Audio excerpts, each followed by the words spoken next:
Bonjour à toutes et à tous et bienvenue pour cette dernière partie sur le tuto de la bougie et de la lanterne. Donc un petit tour d'horizon. Alors, dans l'outliner, trois lumières, une pour chaque bougie. Vous pouvez mettre autant de bougies, donc pour chaque bougie une lumière. Ok. Pareil, dans le color, on a mis le black body. Ok. L'intensité à 50 pour la lumière ici. Quadratique, important. Le decay rate. Perte de la luminosité, comme je vous ai expliqué. Donc 0,4, 10, 6, j'ai rien changé du tout au paramétrage. Donc ce qu'on va faire aujourd'hui, c'est on va paramétrer notre feu de bougie, notre flamme. Donc pour ça, en fait, ce que j'ai fait, comme après, le but c'est de compositer dans Photoshop notre image, on l'a décomposé. Donc on a un calque occlusion. Le calque occlusion, on l'a vu dans un précédent tutoriel, où donc on se fait un calque, on sélectionne tous les objets de l'outliner, excepté les lumières. On met un surface shader et dans l'outcolor, on y met un MIB ambient occlusion. On va aller le chercher dans l'hypershade, on va le montrer. Surface shader, donc là, voilà, ici. Dans l'outcolor.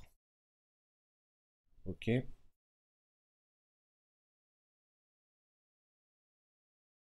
Après, je me suis amusé à faire différents masques. Chaque, chaque objet a son masque, a son surface shader avec une couleur attribuée. Rouge, jaune, vert.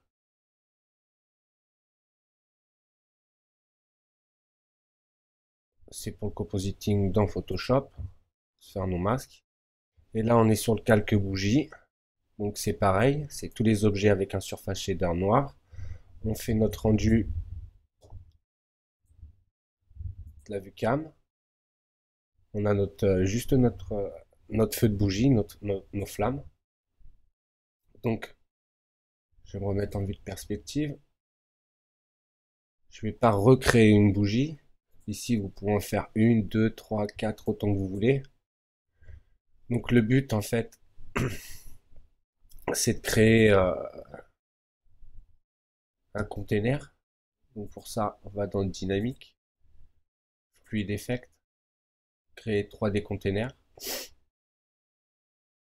Vous laissez tout par défaut, vous faites apply. Une fois que vous avez fait ça, donc vous vous retrouvez avec cette cage. Cette cage ici, vous avez la résolution, la size, X, Y et Z. Vous adaptez la taille de votre cage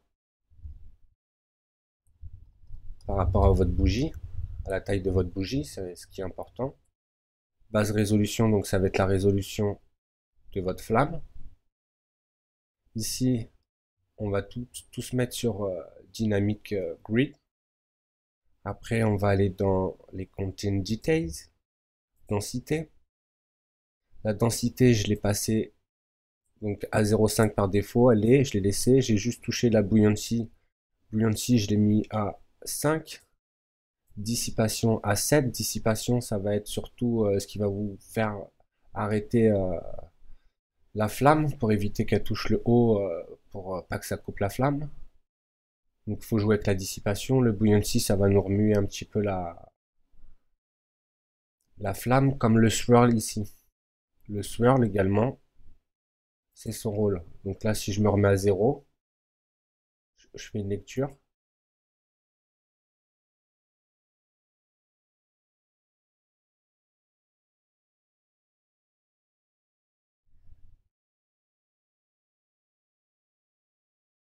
On voit bien l'animation de la flamme.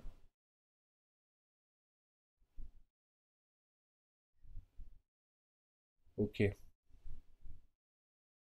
Donc avant de faire de lancer votre simulation de flamme, Donc vous avez créé votre container. Une fois que vous avez créé votre container, vous sélectionnez le mesh de votre bougie, le container, fluid effect, add edit content, emit from object. Vous laissez par défaut, vous faites apply. Et là, donc, c'est la flamme qui va sortir les particules et qui va émettre. Si je vais dans mon outliner,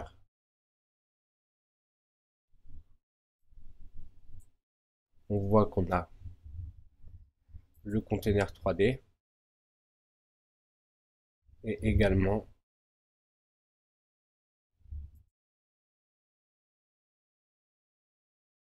ce qui est rattaché à la mèche, aux mèches de la bougie,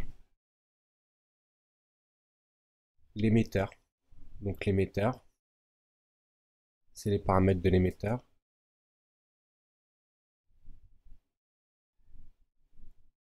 Puis émission de turbulence, tout est par défaut là. Alors donc, on va juste zioter un petit peu le fluide, le container 3D. Donc comme je vous ai dit, buoyancy 5, dissipation 7, diffusion je l'ai mis à 0,100. On a joué sur la tension de la densité. Densité de tension, en fait ça, comme son nom l'indique, ça tend un peu la flamme de la bougie. Si vous voulez que ça bouge davantage au niveau de la flamme de votre bougie, ce qu'il faut faire, c'est faire une animation du swirl. On peut très bien partir à 1, on laisse sur, admettons, on part sur 3. 10 images plus tard, vous mettez 6 et vous redescendez à 3. Mais là, c'est pas une animation, je me suis dit, c'est pour faire une image. J'avais envie de faire une image. Après, dans température scale, donc 1, buoyancy, on l'a mis à 100. Ce qui est important, c'est le shading. Donc dans les shadings, on a joué sur la transparence. Si je vais davantage, on voit que c'est, on voit davantage notre flamme. Ok.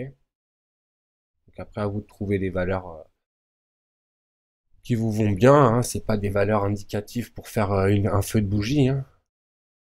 Ce qui est important, c'est également toute cette partie-ci là, color, incandescence et l'opacité. Donc le color, ici je l'ai mis en noir. Sur densité, j'ai mis un input bias à 0,510. Le fait de nous mettre en noir comme ça, ça va nous permettre d'avoir la ligne du dessous en incandescence qu'on a joué qu'on a mis sur température. Je vais cliquer sur cette petite fenêtre. Elle va m'ouvrir donc ma rampe du fluide. Ici, on a juste mis un noir, un orange,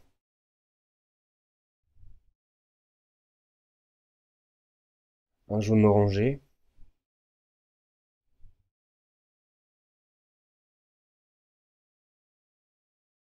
et un blanc. Pareil, on joue sur l'input bias. Si je le descends, si je vais vers 1, je tends au blanc.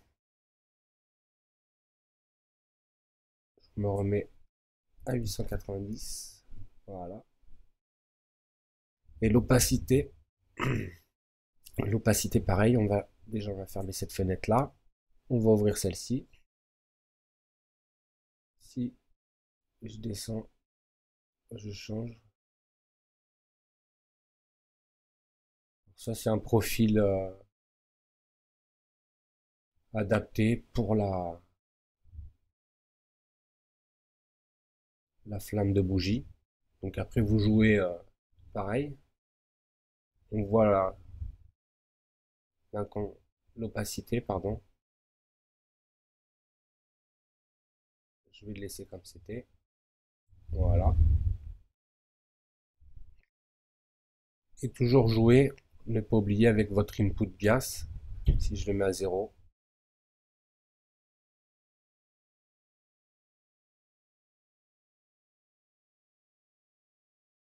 Voilà. Shading qualité 6. Object display.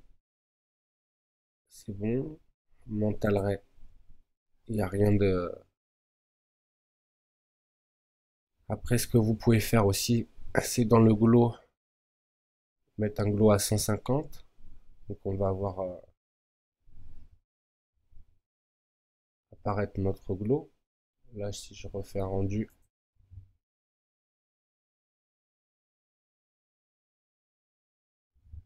le glow vient après en fait. Voilà. On va aller dans l'hypershade. L'hypershade, si je sélectionne shader glow, c'est lui qui génère le glow. Je vais enlever, je vais décocher auto exposer. On va faire un test. Normalement,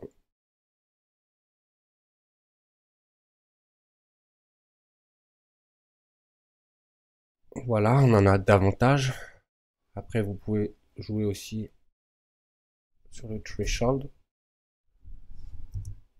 0,1, glow attribute, glow intensité. On va mettre 5 pour exagérer, pour bien comprendre.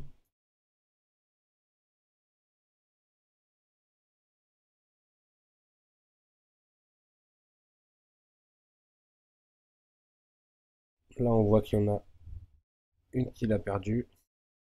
Bon, c'est pas grave. C'est pour vous montrer. Donc, je reviens glow 1.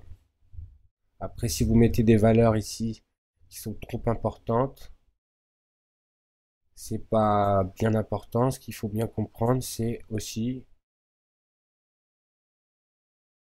que vous générez donc votre glow aussi directement là où on a mis les 0,150, c'est-à-dire ici, et sur la transparence. Donc après, vous pouvez répéter ça le nombre de fois que vous voulez, et si vous voulez davantage de résolution, vous changez ici. Si je vais dans Display, là je suis sur Bounding Box, si je mets sur Full, en fait, on voit ici à quoi ça correspond. En fait, c'est des voxels, et les voxels, elles sont dans notre container 3D. C'est ce qui nous permet, en fait, d'avoir la fumée. Et plus ici, on va avoir une résolution donc faible,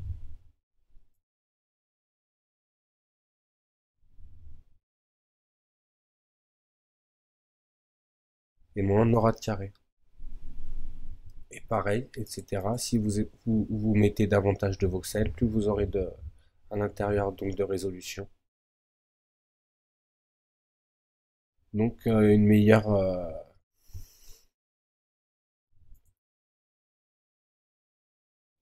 résultat pardon pour votre fumée ou quel que soit l'effet que vous avez souhaité. Donc en fait, une fois qu'on a qu'on est satisfait, on a bien réglé dans la densité, la vélocité, le swirl, dans la densité, la buoyancy. Ici, le densité scale, vous pouvez le passer à 1 et vous aurez davantage de densité donc de fumée. Et voilà, la température, et c'est les principaux paramètres à voir pour la flamme en général, hein, et toujours dans les shadings. Ce qui est important, c'est surtout donc pour l'opacité, je le remonte encore une fois,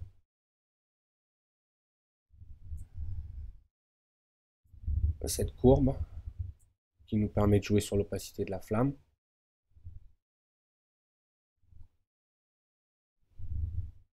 Ici, donc la couleur, Je l'ai mis en noir, donc ça passe sur incandescence directement. Si vous voulez en blanc, vous mettez du blanc, vous aurez une fumée blanche.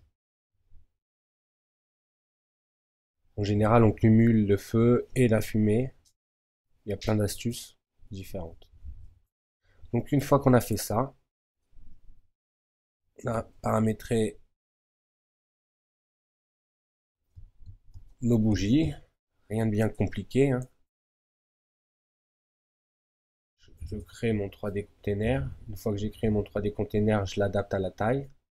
Une fois que la taille est adaptée, je prends mon mesh, mon container, add edit content, emit from object.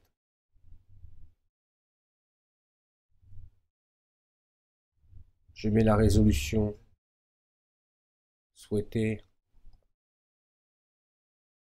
Avant mon rendu final, on fait des tests, on met pas des grosses résolutions. Après, ça sert à rien d'être un barbare et de mettre des 800, mettez déjà 200-300, ce sera déjà bien. N'hésitez pas. Et voilà. Donc maintenant, en fait, je me mets sur le master layer. Le master layer, lui, il va me faire mon rendu de l'image sans le feu des bougies. Il va me faire mon masque. Il va me faire mes bougies toutes seules. Donc mes bougies toutes seules. Tout est noir avec le surface shader, comme je vous l'ai dit. Plus, je rajoute le container et l'émetteur pour chaque bougie amenée à rendre. Là, je me suis amusé à faire une def. Alors une def, comment j'ai fait? C'est simple. J'ai sélectionné tous mes objets, je les ai mis dans la scène. Après, je vais dans l'onglet Passe. Je clique sur l'icône en haut à droite et je vais me chercher une caméra def tout simplement. Créer et close. Il me crée une caméra def et je la descends. Et comme ça, cette passe-là, elle est assignée à cette passe-là. À ce calque de rendu, pardon. Donc j'en ai pas besoin, je resélectionne, je la remonte. Je reprends Def2 et je la vire. Ok. Donc là, je vais lancer un rendu. Une fois que le rendu sera fini, on se retrouvera dans Photoshop pour compositer donc nos passes de notre image de beauty. On va voir ce qu'on va faire. Je n'ai pas d'idée précise. Donc je vais lancer le rendu et je vous retrouve après dans Photoshop avec toutes les images. J'espère que ce petit tuto vous a bien aidé quand même pour faire du feu. Vous avez vu, c'est très simple à faire. Donc je vous remercie de m'avoir écouté et je vous dis à bientôt pour la suite. Ok, donc de retour après ce rendu, là on arrive dans Photoshop. Dans Photoshop, on récupère donc nos images que Mental nous a rendues. Mental nous a fait un dossier images. On a été chercher ça, on les a mis dans Photoshop. Donc il nous a fait une image que j'ai appelée base image 01. Le rendu, comme je vous l'ai dit tout à l'heure, sans la flamme, le feu donc de la flamme, mon masque, ma ZDF et mon ambient occlusion, ni plus ni moins. Et ça, ah non. Donc ça c'est pas ça, ça c'est de l'impression 3D des tests de machine. Donc ce que je veux faire, c'est déjà prendre, on va prendre celle-ci, commande A, commande C, commande V, je vais l'appeler masque, même si je m'en sers pas, j'aime bien la voir. Ok, donc je désélectionne, je peux la supprimer. La ZDF, commande A, commande C, commande V, on va l'appeler ZDF. Pareil, je la cache, commande D, désélectionne, je supprime. Commande A, commande C, je retourne sur ma base, je coupe, je colle, on va l'appeler AO. Ok, je désélectionne, je supprime. Comme ça, je m'embrouille pas. Commande A, commande C, commande V, on va l'appeler feu bougie. Je la cache, je la mets là, en dessous de mon masque, là-haut, au-dessus, je vais faire apparaître. Donc déjà non, on va placer là-haut, là-haut je la prends, je vais la mettre en mode produit, je vais la baisser,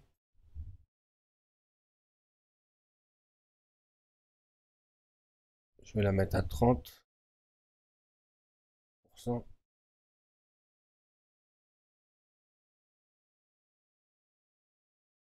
Ok, le feu bougie, je le sélectionne et je vais le mettre en mode superposition. Et comme ça, on a nos flammes qui sont indépendantes en fait, d'où l'utilité de faire des calques séparés. Après, ce que je peux faire aussi, c'est prendre cette ZF. On va faire un commande A, commande C, cache. Je vais aller dans couche, alpha 1, commande V, commande D, j'éteins. Voilà, on a copié notre ZDF. Donc, dans notre couche alpha 1, le but de ça, c'est de, donc, c'est déjà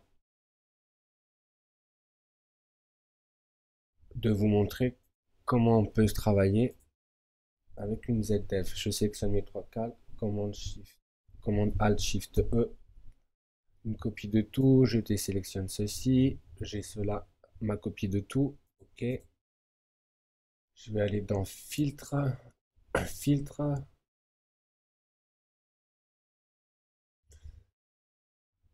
flou, flou de l'objectif, flou de l'objectif. Il me met directement sur ma source, alpha 1, c'est-à-dire ce qu'il y a dans la couche de l'alpha, il y a ma passe de ZF. Si je fais inverser, le flou de distance, on voit bien qu'on floute l'image par rapport au niveau de gris qu'on a avec notre passe de ZF.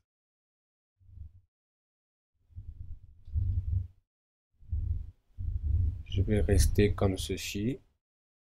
On va faire OK. Donc là, on a notre passe.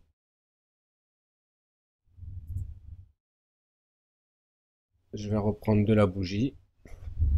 Ça me rajoute un petit peu de luminosité. Je peux descendre l'opacité.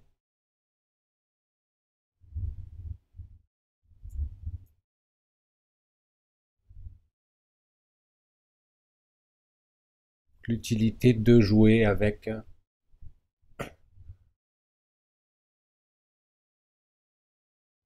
les calques de rendu dans Maya. Après, ce qu'on peut faire aussi, c'est, admettons, je peux très bien refaire un merge des deux. Avant de faire un merge des deux, je vais refaire une petite copie de celui-ci. Ok.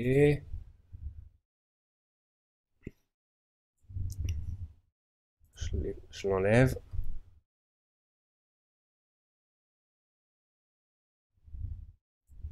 Sélectionne les deux, commande Alt E. Je désélectionne.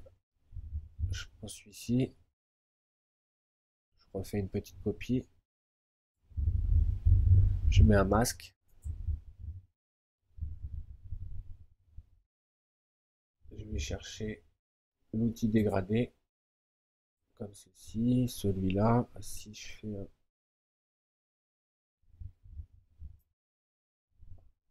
Donc là, en fait, je veux qu'il soit rempli en blanc. Alt F5, couleur de premier plan. X. Et si je le fais en noir, ça, en enlevant.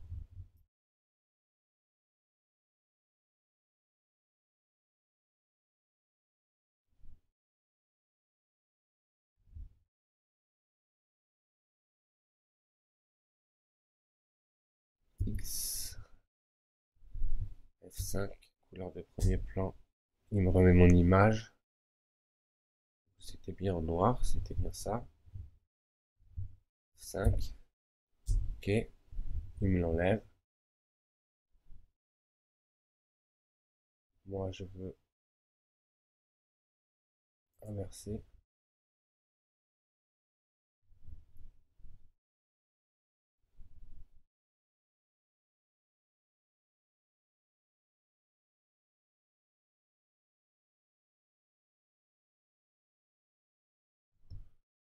Non.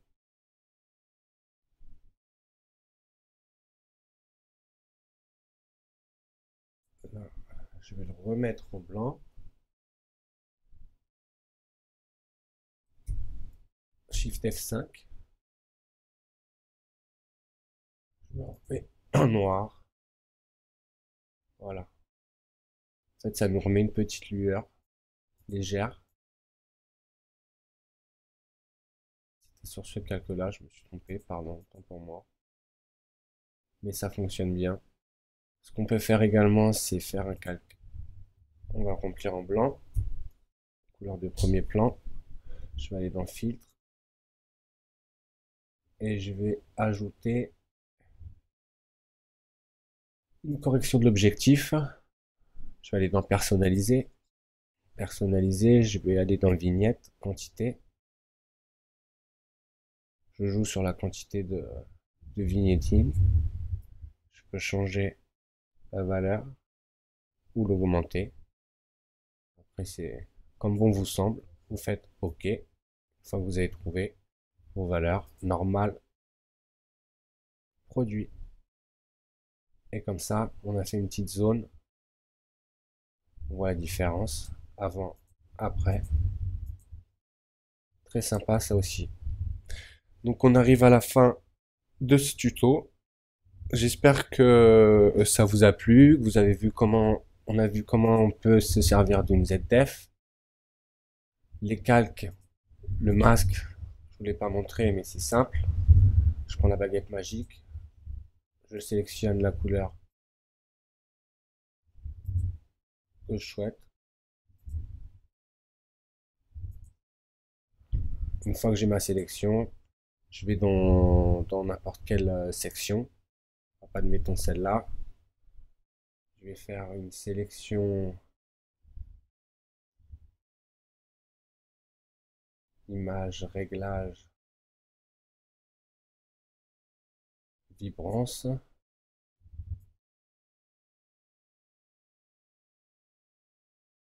Non, image, réglage, niveau.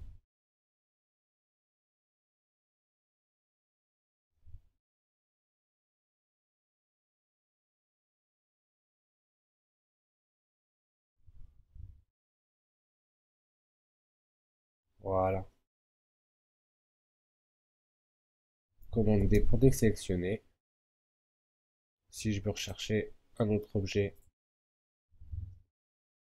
quel qu'il soit, avec les masques comme ceci, c'est super simple et super rapide de sélectionner votre objet.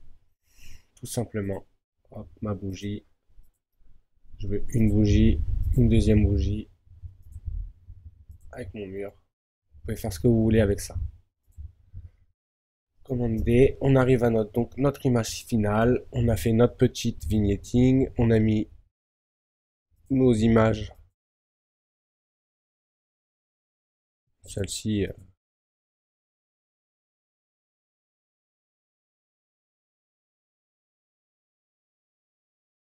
Voilà. Donc notre compositing, comme quoi c'est utile et important de sortir des passes dans Maya avec les calques de rendu et puis après pouvoir s'amuser directement dans Photoshop avec. Bah écoutez, je vous dis à très bientôt pour de prochains tutoriels sur le blog de Nico. Merci, au revoir.